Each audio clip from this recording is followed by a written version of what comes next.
ლუკა ყოველთვის ჩუმი და თავშეკავებული იყო.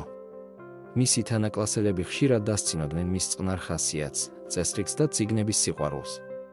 ზოგიერთი ბავშვი მასზე უხეშად ხუმრობდა, ზოგჯერ კი განზრახ აიგნორებდნენ, თითქოს არც არსებობდა. ლუკას უჭირდა სკოლის ყოველდღიური ცხოვრება.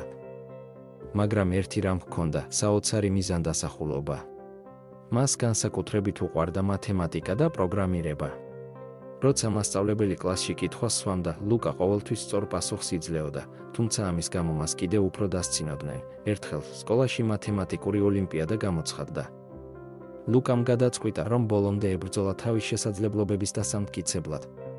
მიუხედავად იმ ყველაფრისა, რასაც თანაკლასელებისგან იღებდა, მან დღე და ღამე ვარჯიშს დაუთმო. ოლიმპიადის დღეს ყველა გაოცებული დარჩა, ლუკამ პირველი ადგილი დაიკავა.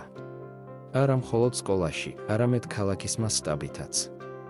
მისი ფოტო გაზეთში დაიბეჭდა, ხოლო მასწავლებლები და დირექტორი მას პირადად ულოცავდნენ. ყველაზე მნიშვნელოვანი იყო ის, რომ მისი თანაკლასელებიც მიხვდნენ, რამდენად ნიჭიერი და შეუპოვარი იყო ლუკა. იმ დღიდან მათ მიმართვა შეცვალეს, აღარ დასცინოდნენ, არამედ რჩევებს თხოვდნენ და პატივისცემით ეპყრობოდნენ. ლუკამ დაამტკიცა, რომ შრომა და თავდაჯერებულობა ყოველთვის იმარჯვებს. მისი ისტორია შთააგონებს ყველას, ვინც უსამართლობას ან დაცინვას განიცდის, არასოდეს დანებდე, რადგან შენი წარმატება შეიძლება გახდეს შენი ყველაზე დიდი გამარჯვება. Tredi.com, ქართული სოციალური ქსელი.